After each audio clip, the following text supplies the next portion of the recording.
آمين كرام الفاتحة.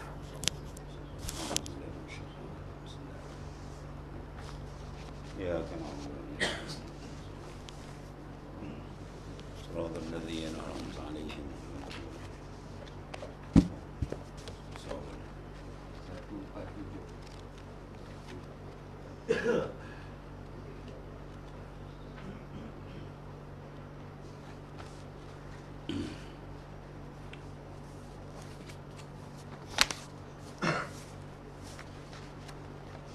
بسم الله الرحمن الرحيم. الحمد لله رب العالمين والصلاة والسلام على أشرف الأنبياء سيدنا مولانا محمد وعلى آله وصحبه رب اشرح لي صدري ولا حول ولا قوة إلا بالله.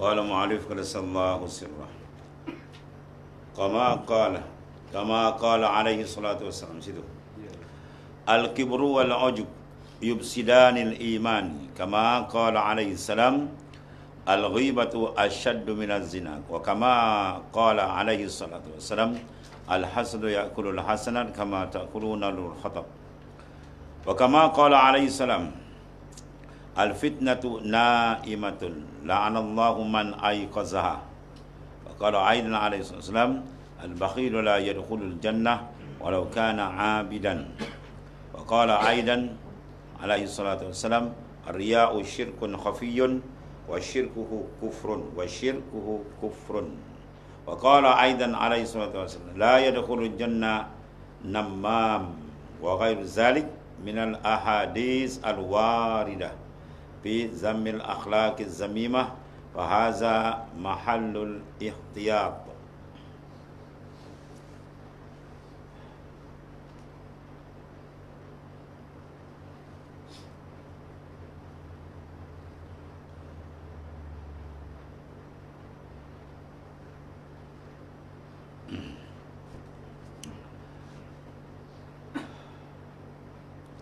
Seperti sabda Rasulullah SAW, itu al-kibru wal-ujub yubsidanil iman. Al-kibru makna sombong, takabur, membesarkan diri, dan ujub merasa diri itu hebat, merasa diri itu handal, merasa diri itu dah lebih, dengan tidak membandingkan orang lain. Kalau takabur ni sombong dibanding dengan orang, ana khairun minhu, aku lebih baik daripada si fulan. Adapun ujub, dia memandang diri dia hebat, tapi dia tidak membandingkan dengan orang lain, dia bawah daripada takabur. Dua-dua tu merosakkan, Rasulullah kata, iman. Merosakkan akan iman, mana merosakkan akan cahaya iman, merosakkan akan kekuatan iman. Dia tengok peringkat, sampai peringkat maknanya batal iman terus pun dia juga. Kalau dia enggan takabur dan segi akidah, macam mana iblis mana engkar dengan perasaan aba wastakbara wa kana minal kafirin.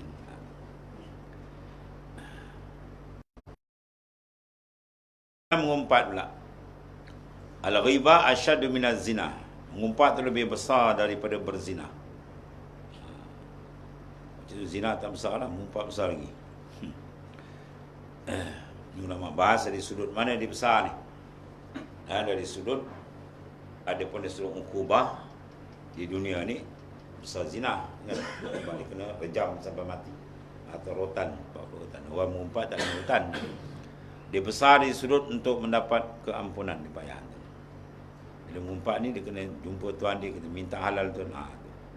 Dan zina sini ulama tafsirkan zina mana yang ada muhsan, mana yang bukan anak lagi, mana dia jaga diri sendiri. Kalau yang biasa itu berkait ibu bapa dia ada lain. Jadi mana sudut itu? Di satu sudut. Itu ulama bahas begitulah. Pada mazhab Syafi'i kita kena detail. Tuan tak, maaf saya bersalah Tuan, saya lupa Tuan sekian-sekian. Saya ada kata wah berat. Hadis itu mana berat.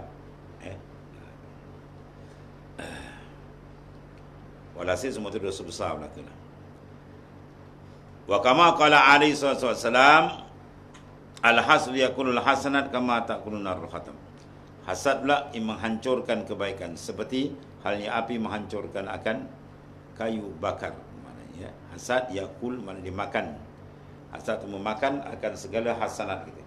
Semua hasanat. Jamaah daripada hasanatun hasanat. Ya, api dimakan. Bandingannya seperti api memakan kayu api, habis, hangus, tinggal habu. Sebab apa begitu dahsyat? Sebab dia ada makna besar, makna i'tirad. Orang hasad ni, ya, seolah-olah dia membangkang keputusan Tuhan. Ya, Tuhan tentukan orang itu dapat nikmat sama bentuk ukhrawi atau duniawi. Jadi dia bangkang dalam hati, tak setuju. Kan, dia hasad, seolah-olah dia tak setuju keputusan Tuhan. Kalau dia setuju keputusan Tuhan, tu rezeki dia dah, tu bahagian dia sudah. Kan, Tuhan dah taksimkan masing-masing punya pembahagian, sikit banyak ataupun sebagainya, itu adalah pembahagian dari Allah Ta'ala. Bila dia hasad, dia dengki je, ada tadamun, makna i'tirad, makna membangkang keputusan Tuhan. Itu yang berat itu. Tuhan batalkan habis semua amalan dia. Dan lagi sabda Nabi SAW, fitnah itu tidur. Al fitnah naimah la'anallahu man aiqazaha. Allah Ta'ala laknat siapa yang membangkitkan, membangunkan fitnah. Sebab fitnah jangan bisa tutup dia. Ya, fitnah dia kita tutup supaya dia senyap. Ini semua dipanggil sifat mazmumah yang perlu dibersihkan. Menjadi hijab antara kita dengan Allah Ta'ala. Sebab dia semua ni kotor ni. Ya, melongkang kotor itu tentang takabur, hasad. Tu lebih dahsyat daripada air longkang musuh. Kemudian sabda Rasulullah SAW, bakhil pula. Orang yang bakhil, kikir tidak akan masuk syurga walaupun ia ahli ibadat. Ikut ibadat, tapi bakhil, zakat pun tak keluar, semua tak keluar, sayang. Ya, sebab kena belos. Sebab dalam kaedah sufi, dia suruh kita ni infak hari-hari. Banyak sikit tu soal lain. Walaupun sen, walaupun RM1, mana ada isyarat mengeluarkan dunia daripada hati. Tidak sen pun dikira. Itu sifat bakhil. Mana sifat yang bertentangan dengan ubudiah kita kepada Allah Subhanahu Wa Taala. Kemudian menuntut kita cinta, kasih ke Tuhan. Bila bakhil ni maknanya kasih ke dunia. Dia kasih pada makhluk, dia kasih pada dunia. Sebab tu dia sayang nak lepas. Dia sayang nak infak, dia sayang semua, dia sayang. Itu semua mengotorkan batin hati dia, berkeladak betul. Walau kana abid, walaupun ikut ibadat. Menandakan ibadat dia tidak ada kesan. Orang bila ibadat kesan, hati dia akan berpusing menghadap Allah Ta'ala. Hati dia akan kasih dengan Tuhan. Hati dia akan cinta dengan Allah. Bila cinta dengan Allah Ta'ala menguasai jiwa dia, cinta harta tak ada lah. Cinta wang ringgit tak ada lah. Lepas tu dia mudah bagi. Ini bakhil, kedekut, simpan. Dia ada simpan. Allah. Sebab tu tak masuk dia akan syurga walaupun dia ahli ibadat. Tak masuk syurga ni apa? Ma'al awwalin, serta orang yang awal. Banyak hadis-hadis macam ni. Ya. Mangka la yudkhulul jannah man kana fi qalbihi ya min misqala zarratin minal kibr. Takkan masuk syurga orang yang ada dalam batin hati dia walaupun sebesar zarah daripada takabur. Tak masuk, tak masuk. Ulama tafsirkan situ ulah tak masuk sekiranya belum habis lagi dosa takabur itu dibalas. Maksudnya. Kalau sekiranya ada takabur tapi iman dia masih ada, dia mati iman dia masih tetap, tak tanggal iman dia. Mana dia akan masuk ke syurga akhirnya. Cuma tak masuk tu, tak masuk serta orang yang awal. Sebab apa? Dia sangkut. Sangkut sebab apa? Dosa tu ada lagi. Dia kena selesaikan dulu. Sebab orang dalam hadis, dan siapa yang ada iman walaupun sebesar zarah, dia akan masuk ke dalam syurga. Sebab satu cerita dalam hadis, bila dia semak amalan dia tak ada. Kosong masuk syurga macam mana? Tiba-tiba bawa di bawah pasung dagu dia ada bekas kalimah la ilaha illallah. Akhirnya masuk syurga juga.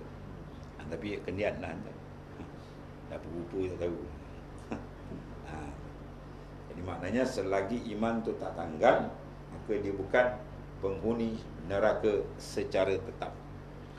Maknanya neraka tak akan mengambil secara tetap penghuninya yang ada kalimah syahadah, yang iman dia tidak batal. Maka syurga tak akan memberi tempat tetap. Tak ada tempat, mana tak ada tempat tetap bagi ahli neraka yang ada iman dalam batin hati dia walaupun sedikit.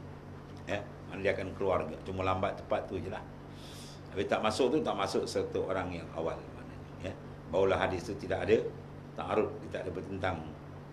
Dia kata dah masuk syurga, orang ada iman dia akan masuk syurga. Yang ni pula takkan masuk syurga. Macam mana pula ni?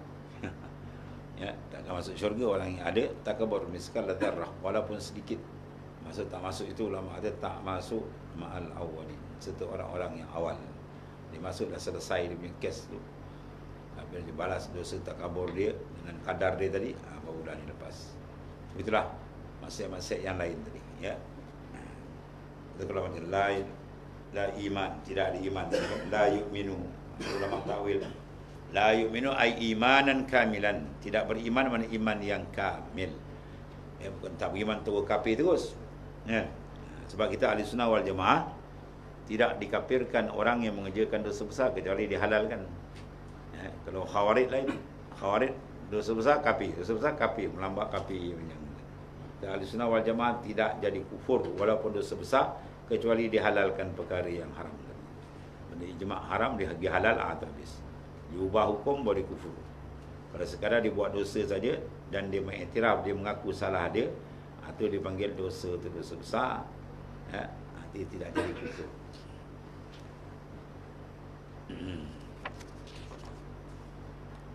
Kemudian riya adalah syirik khafi, menyentuhkannya mana adalah kufur. Kufur apa dia panggil ni? Kufur nikmat. Ya? Dia menyalahgunakan nikmat Allah SWT. Nikmat akal sepatutnya kena makrifat ke Tuhan. Bila dia makrifat betul ke Tuhan, dia tak ada laku syirik.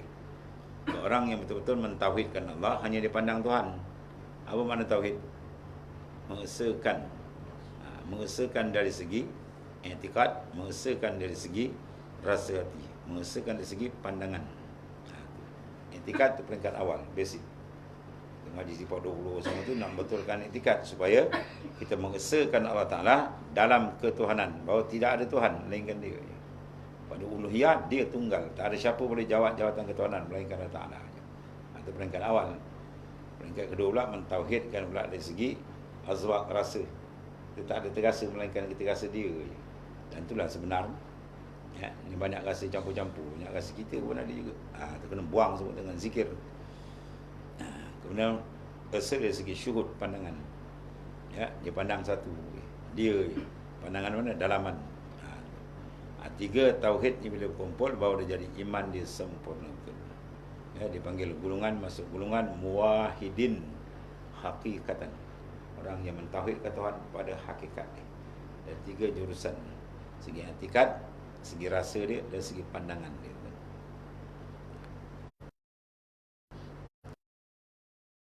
Salam, tidak akan masuk syurga orang yang mengumpat. Mengumpat dosa besar.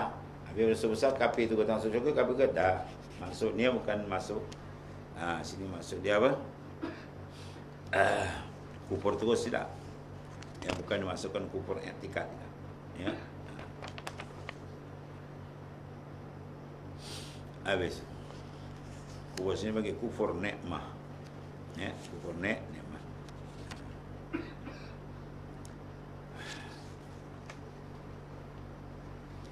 Habis. Dan masih banyak lagi hadis-hadis lain yang mencela akhlak-akhlak yang buruk. Maka inilah tingkatan pada kehati-hatian. Mana kena ingat ikhtiyat, mana cermat. Kehati-hatian atau mana ikhtiyat, kena kuati, kena cermat. Pan muradu awalan minat tasawufi ila tasfiyatul qalbi minha. Itu peringkat awal. Wa ka'an nafsu wal hawa anhu faman aslahaha bi khalwati, ya, war riyadati was sumti wa mulazamati dawami zikr bil iradah wal mahabbah wat taubah wal ikhlas wal i'tiqad as-sahih as-sani mutbi'an ala asari salaf as-salihin minas sahaba wa tabi'in minal masyaikh wal ulama'il amilin bi'ilmihim fa iza jalasal mu'min fi khalwati bitaubati wat talqini wa ma'ahu hazihi syurutil mazkurah khallasallahu ta'ala ilmahu wa amalahu wa nawwara qalbahu wa layyana jildahu wa tahhara lisanah wa jama'a hawasahu min az-zahir wal batin wa rafa'a amalahu ila hadratihi wa qalbihi wa sami'a du'aahu kama yuqal sami'a Allahu liman hamida ay qila ya qabalallahu da'watahu wa sana'ah wa tadarru'ah ya wa anala iwadahu ila abdihi minal qurbatil wad darajati kama qala Allah ta'ala ilaihi yas'adul kalim at-tayyibatu wal amalu salihu yarfa'u wal muradu minal kalami tayyib abadi an yahfaza lisanah minal lagwati minal lagwiyat ba'da kaunihi alatan ya li zikrillah ta'ala wa tauhidih wa kama qala ta'ala qad aflahal mu'minun alladhina hum fi salatihim khashi'un walladhina hum 'anil lagwi mu'ridun fa yarfa'ullahu al-'ilma wal 'amal wal 'amil ila rahmatihi wa qurbihi wa darajatihi bima maghfirati wa ridwan. Maka tujuan ilmu tasawuf ni, maksud awalan ilmu tasawuf apa dia? Pada awal adalah membersihkan hati dari semua itu. Mana? Minal mazmumah, segala sifat mazmumah. Ya. Kena bersihkan. Kemudian menahan nafsu. Menahan nafsu dan hawa nafsu. Nafsu kena ada. Keinginan hawa itu. Kemudian orang yang telah mampu memperbaikinya dengan halwat dan riyadah, dia kena bersulu, kemudian kena riyadah, halwat tu bersulu, mengasingkan diri. Dan riyadah dengan diam, ya, serta mendawamkan, mengekalkan zikir dengan keinginan kecintaan. Zikir mengibadat Tuhan dengan rasa cinta. Itu yang terutama sekali. Kemudian taubat dan ikhlas dan i'tikad yang baik yang sesuai dengan sunnah dan mengikuti jejak orang yang saleh pada masa dahulu, pada tabi'in, pada masyaikh dan para ulama amilin. Dan orang yang berkhalwat dengan taubat dan talqin serta menjalankan syariat-syariat ini, maka ia akan menjadi orang yang ikhlas kepada Allah Ta'ala. Allahumma ja'alna.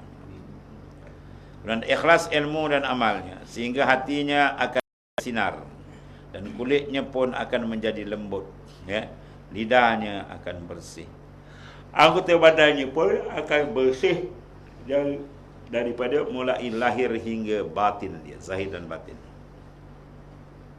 Amal ibadatnya akan dibawa ke hadrat Allah Ta'ala dan akan diterima oleh Allah Ta'ala.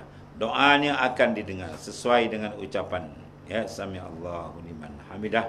Allah Ta'ala mendengar pujian dari orang-orang yang memuji padanya, yakni menerima doanya, pujian-pujiannya serta ibadahnya, dan Allah Ta'ala akan memberi penggantiannya pada hambanya berupa ialah pahala qurbah, yang ganjaran kehampiran besar. Dan firman Allah Subhanahu wa taala, apa firman Tuhan? Ilaihi yas'adul kalimu at-tayyib wal amalu salih wal fa'il. Kepadanya lah naik kalimah tayyib yang baik dan amal-amal salih, ya, menaikkannya.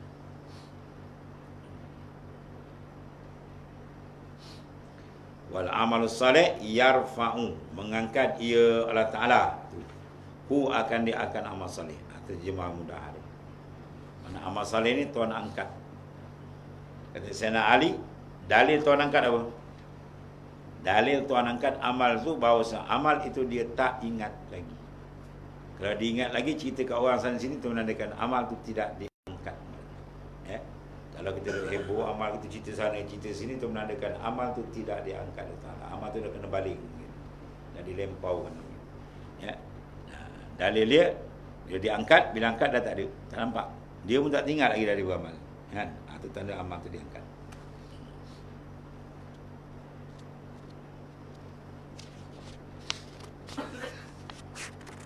Yang dimaksudkan dengan kalimah tayyib, al-kalim at-tayyib tadi adalah seorang manusia menjaga lisannya dari kata-kata yang tidak berguna.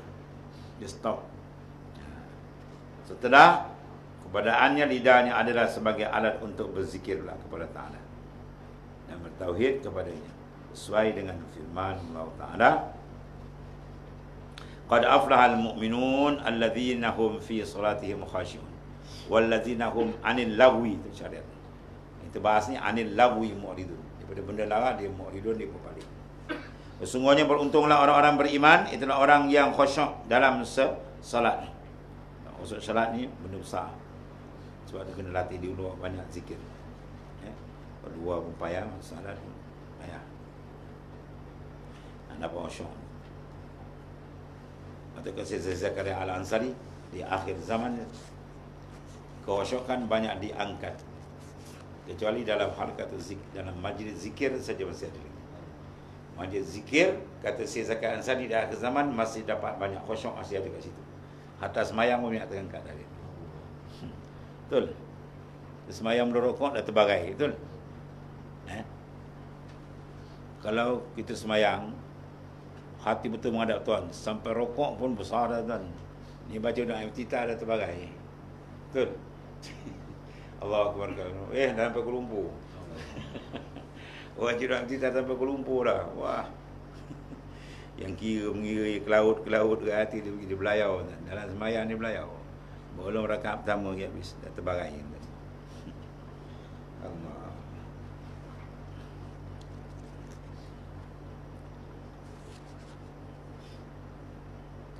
Sungguh beruntunglah orang beriman, itulah orang yang khusyuk dalam sembahyangnya. Sebab tu sembahyang khusyuk, sembahyang yang besar, kena dilatih banyak. Kalau tak khusyuk, bangun sembahyang sunatnya.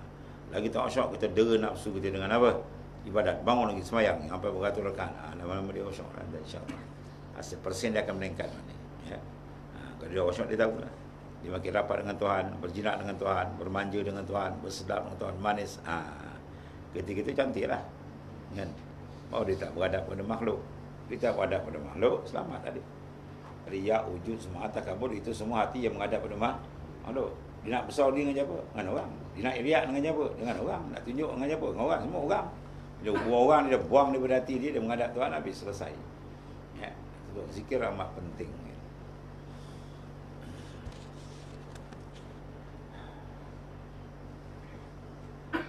Sungguhnya beruntunglah orang-orang yang beriman, itulah orang yang khusyuk dalam salatnya dan orang yang menjauhkan diri daripada perbuatan, perkataan yang tidak berguna. Ya. Mana kalam dia tu, ada kalam yang malaikat kanan catit. Itu maksud dia. Kiri tak catit. Kalau ada pun cepat dibasuh balik. Itu sifat orang beriman. Ya. Kalam dia kena banyak zikir lah sebenarnya. Kadang kita zikir banyak, tak ada nak cakap banyak. Mulut dia berjalan, zikir dalam hati dia bergerak menghadap Tuhan. Cantik lah. Kemudian Allah akan meninggikan ilmu, amal dan pengamalannya kepada rahmat dan dekat kepadanya serta pada darajatnya dan ampunan dan redanya. Itu. Bila orang bersihkan diri tadi, banyakkan zikrullah, insya-Allah banyak bantuan Tuhan dia akan dapat. Siapa yang mengingatiku pada waktu dia lapang, maka Tuhan akan bantu dia waktu dia sempit. Waktu sempit paling mana, paling bahaya apa? Sakaratul maut. Itu paling sempit. Itu last kali itu. Ya, sama ada di ke syurga atau ke neraka. Itu saat-saat paling genting. Maka siapa nak selamat di situ, banyakkan zikir waktu dia sihat. Ya, waktu lapang kan, banyakkan zikrullah. Siapa yang ingat padaku, maknanya pada waktu dia sihat, dia tenang, dia lapang, tak ada apa, sakit, banyakkan dia sakit. Ya Allah, baru boleh ingat. Itu payah nak ingat, kan? Ada sakit nak ingat. Itu biasalah. Ini ketika senang ni, memang payah kan. Sebab kesenangan khayal, banyak nafsu dia mengayau. Ketika dia tambat diri, dia ingat Tuhan banyak, zikir banyak, insya-Allah ketika dia susah, Tuhan akan bantu dia. Ya.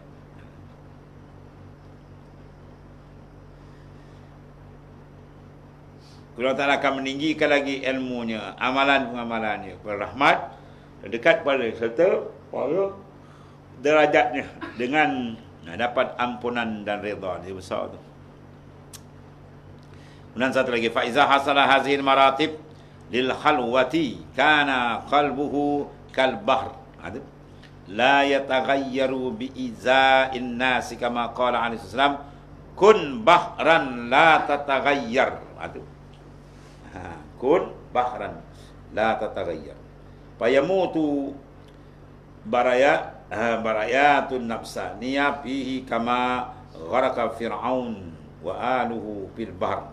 Summa yakunu safinatul syari'ah salimatan jariyatan alaihi wa yakunu ruhuhu al-qudusiyyu ghawasan ila ka'rihi fayasilu ila durratil haqiqah wa yakhruju min lu'lu'il ma'rifah wa marjani ta'if kama qala Allah Ta'ala yakhruju minhumal lu'lu' wal marjan. Ya hadzal bahr hasala liman jama'a bahra zahir wal batin. Fala yamkusu ba'dahu al-fasad fil bahril qalb. Allah. Wa kana taubatuhu nasihan, ilmuhu nafi'an, wa amaluhu salihan nafi'an. Wala yamilu ila manahi. Qasdan wa yakunu syahu. Ya, wa nisyan maufuwan anhu bil istighfari wan nadam wal yakin. Kemudian dia kata faiza hasala, maka apabila hasillah hazihil maratib, semua martabat diuraikan. Bila mana darajat-darajat tadi telah dicapai oleh orang yang berkhalwat, maka hatinya akan seperti laut. Akan dapat pandangan laut semua tu, insya-Allah Tuhan nak buka. Nak bukakan makrifat dia macam lautan.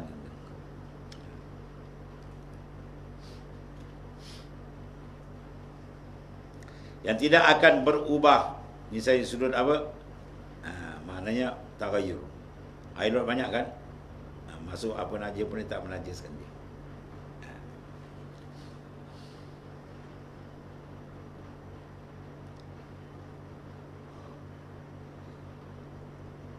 Bila mana darajat-darajat tadi telah dicapai oleh orang yang berkhalwat, dia mengasingkan diri, berkhalwat untuk buat pembinaan. Sampai dia dah tamkin, dia tak berkhalwat, dia bercampur balik. Tapi hati dia boleh khalwat. Jadi, ya, sebab dia dah latihan dia dah. Ketika itu jasad dia sama makhluk, hati dengan Tuhan. Dia sampai peringkat tu dia kena buat end dulu. Maka hatinya akan seperti laut yang tidak akan berubah oleh sikap buruk manusia padanya. Ya. Hati dia tak berubah macam mana air laut, dia tidak berubah. Ya.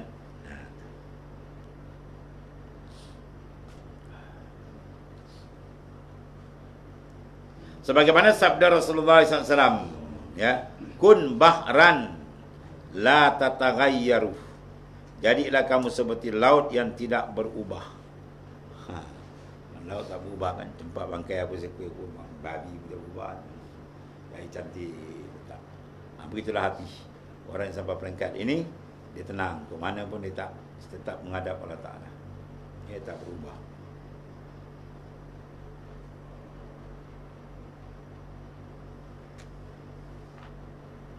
Kemudian matilah segala tuntutan nafsu.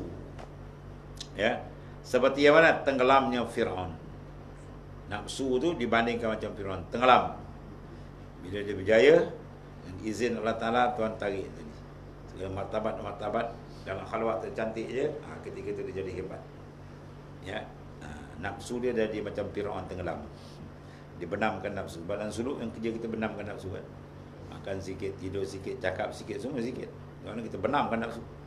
Bila benamkan nafsu, barulah dia akan jadi kun bahran la tataghayyar. Dia akan jadi laut yang tidak berubah cantik. Dia tidak terpengaruh lah. Kalau kita bahasa sekarang pengaruh kan. Kalau dah terpengaruh. Tapi kalau antibody dia kuat, dia tak terpengaruh. Maka matilah segala tuntutan nafsu dia seperti tenggelamnya Fir'aun laknatullah dan keluarganya habis mampu semua dalam lautan. Dan jadilah kapal yang selamat berjalan tanpa halangan. Ya. Kemudian roh kudusinya akan menyelam dan ya, sampai ke dasar-dasar laut, dan situ ada permata dia, dan mengambil permata hakikat. Inna tariqa syari'atun wa tariqatun wa haqiqatun fasma'laha ma musilat Syariatun kasapinah wa tariqatun kal bahr. Wa haqiqatun durun wala. Syariat itu seperti perahu. Tarekat itu seperti gas. Kemudian hakikat itu durun wala, pemata yang tinggi bawah laut, kena selam masuk. Itu menyelam dalam alam tadi sampai dia terbuka hijab dengan Ta'ala. Ketika itu tamam tadi. Jadi orang yang kamil, sempurna. Maka apa proses suluk dikenal dan cepat. Dia ada step-step dia. Ada kaedah-kaedah dia. Ya.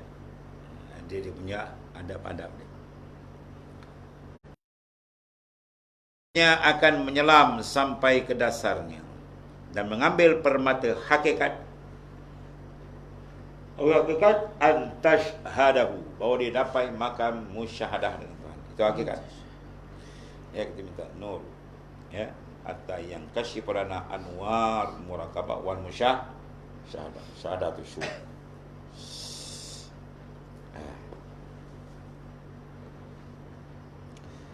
Dia mengambil permata hakikat, dia akan mengeluarkan mutiara ma'rifah dan intan, ya, lataif. Lataif jamak dia apa? Mufrad dia apa? Latifah. Latifatani, lataif. Latifah tu bahasa latifah ni kan. Latifatul qalbi, latifatul ruh, latifatul sir, atau latifah dia. Jamak tu dia panggil lataif. Sebagaimana firman Allah Ta'ala, ya telah yakhruju minhuma lu'lu' wal marjan. Ya. Dan mengeluarkan mutiara makrifat dan intan lataif tadi. Sebagian firman Allah Ta'ala. Maksud dia apa? Kedua-dua keluar mutiara dan permata. Ya. Lu'lu' wal marjan, permata marjan. Kan orang pakai buat cincin dengan marjan. Jadi pokok marjan. Tempat apa bertembungnya dua, tempat air. Bertembungnya antara syariat dan hakikat. Dibawa sekali jalan, pum, disitulah tempat keluarnya. Ya, berbagai-bagai benda berharga. Itulah permata-permata makrifat akan dibukakan oleh Allah Subhanahu Wa Taala.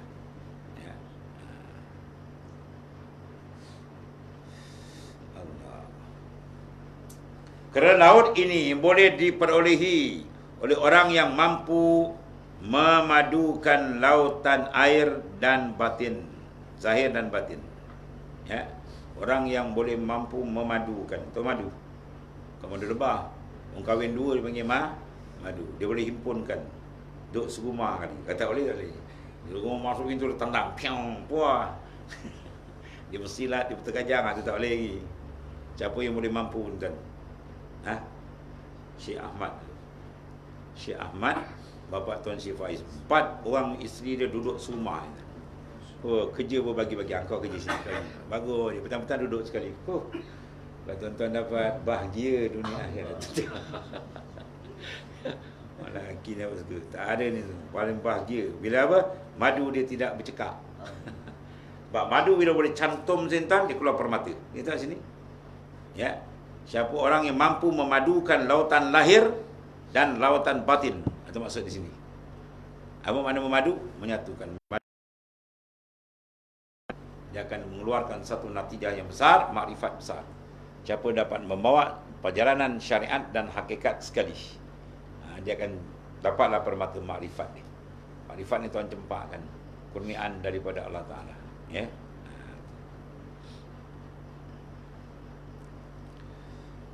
Sebab di akhirat dia dapat benda ni, memadukan benda itu. Sebab akhirat Tuhan cabut. Semua hati penghuni syurga dicabut oleh Ta'ala, penyakit hasad, penyakit dengki, semua dah tak ada dah. Dia masuk syurga semua bersih, penuh aman, damai kan. Dahsyat hasad dah tak ada.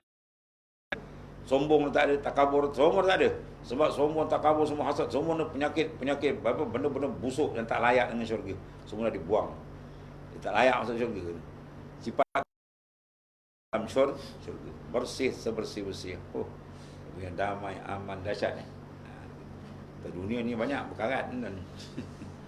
Nak buang kan ni. Siapa boleh buang kan dia dapat masuk syurga yang disegerakan dahulu. Sebelum syurga di sana. Apa syurga disegerakan? Makrifat yang khassah.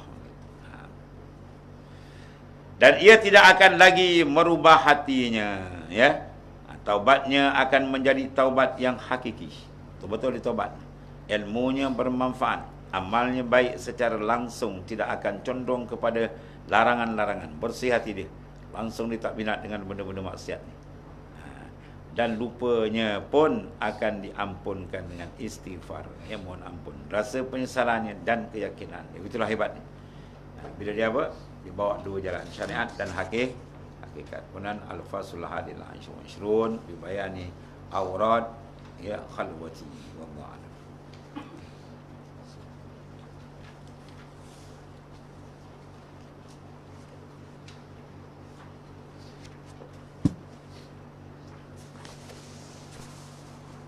Bismillahirrahmanirrahim.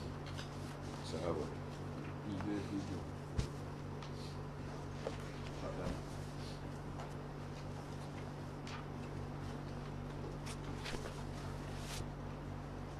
Bismillahirrahmanirrahim. Qala mu'alif sallallahu alaihi wasallam.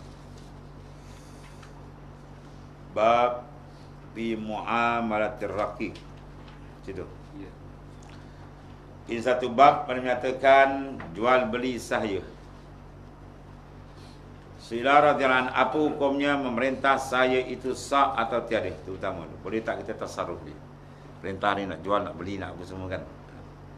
Jawab, adalah tasarruf sahaya itu terbagi atas 3 bagi. Satu bagi tidak sah tasarrufnya, ya, jika diizin oleh penghulunya sekalipun, ya. Iaitu apa? Walayat dan syahadat, ya. Wala itu tak boleh, tasarruf itu tak boleh, ya. Siapa yang memiliki dia saja memiliki wala. Wala tak boleh jual beli. Wala. Walu lain. Itu wala, walu macam tu. Ya, wala.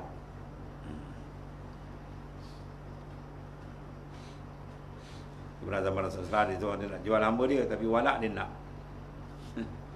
Wala ni bila mati kita ada wala pada hamba. Ya, kita menguasai dia. Maka kalau anda beli wala dengan wala akan dipergilah. Dia nak jual hamba dia, wala tak dia tak boleh. Sebab tak boleh. Wala tu tak boleh. Dan syahadat dia. Bagi yang keduanya, barang yang sah tasarruf.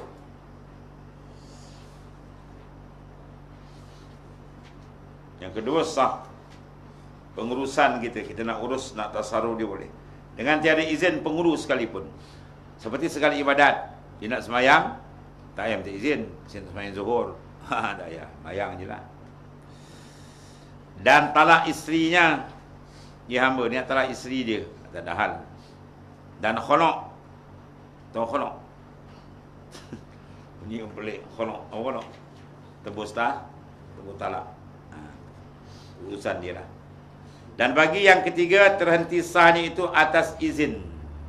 Izinnya, izin Said tadi.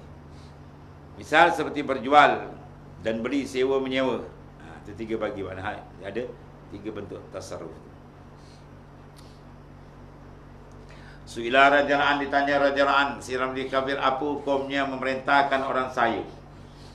Apa hukumnya memerintahkan oleh sahaya pada harta dengan ketiadaan izin daripada penghulunya? Sah atau tidak? Dia sahaya, dia pergi uruskan, pergi jual lah harta tu. Dia punya penghulu Said, boleh tidak? Maka jawabnya tidak sah. Sahaya dia tidak sah. Memerintah akan harta dengan tiada izin penghulunya padanya. Dia pergi jual, penghulu dia niaga, ada buka kedai roncit, dia duduk situ. Penghulu tak suruh dia jual beli, dia duduk. Dia tak tahu ambil, bapak ni harga saya dah tahu, ambil lah. Tak boleh. Ya, kita sendiri orang apa, merdeka, tak boleh. Kena ada izin, apatah lagi sahaya.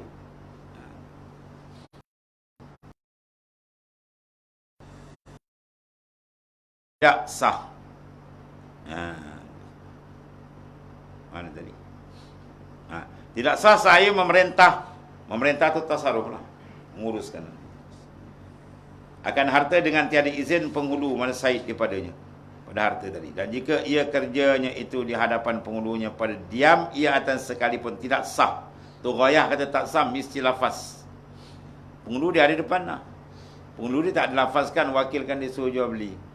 Ya, jadi dia kasih dah baik nama penghulu dia kan, saya dia. Orang pun datang, nak beli apa macam ni. Asyik jual lah barang ni. Dia pula tukar kad. Padahal penghulu dia tak izin pun. Tak boleh, jawab dia tak sah. Mesti ada izin.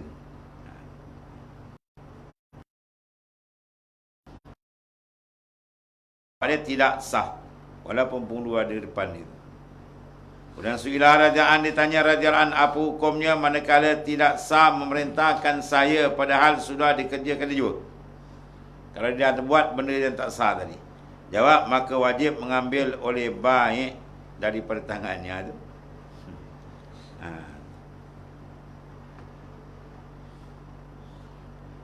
Jadi persoalan dia, apa hukum manakala tidak sah memerintah saya padahal sudah dia dah kerja, dah berlaku benda tu. Ya, seorang beli, jual barang, tiba-tiba dia beli pada pihak Syed penghulu dia. Kena ambil balik baik. Ambil balik barang. Ya. Jawab dia, maka dia kata apa hukumnya? Jawab, maka wajib mengambil oleh baik yang menjual daripada tangannya, tangan saya yang membeli tadi.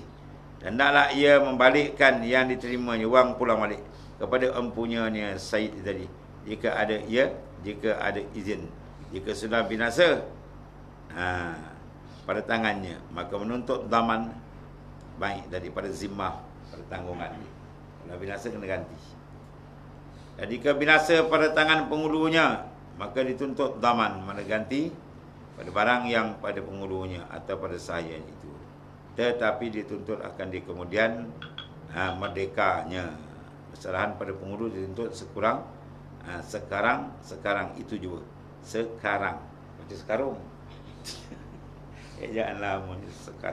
Sekarang. Sekarang boleh baca. Sebab dia merdeka, dia ada milik. Saya pun nak digantinya. Kan? Kalau dia binasa kan. Sebab dia tak ada milik. Diri dia dimiliki. Lepas tu kita miliki. Sekarang kita hamba Allah. Kita kena rasa kita dimiliki. Bukan kita yang memilih. Apa betul kedudukan ni. Habis.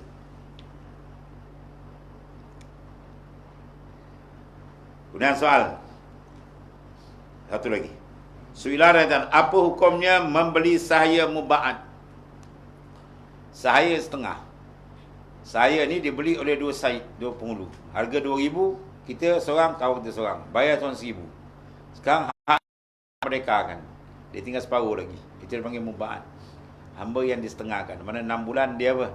Merdeka, 6 bulan dia saya. Jadi hukum hamba muba'at, apa hukum kita beli? Apa hukum membeli sahaya yang muba'at di dalam gilirannya? Sah atau tidak?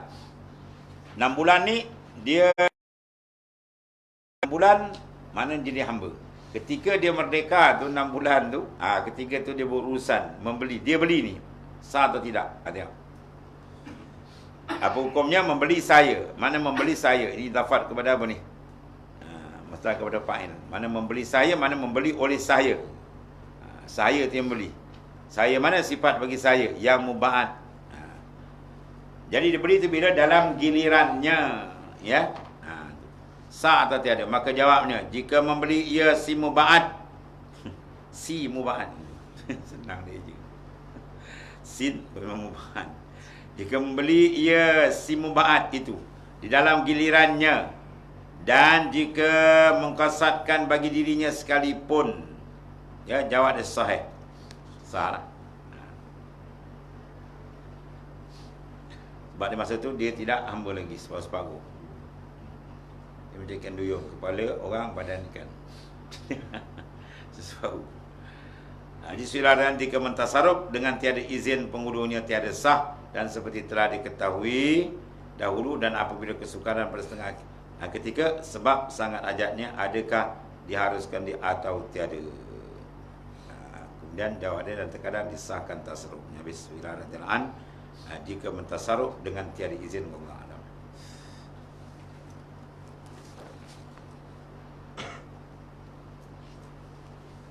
Bismillahirrahmanirrahim. Alhamdulillah.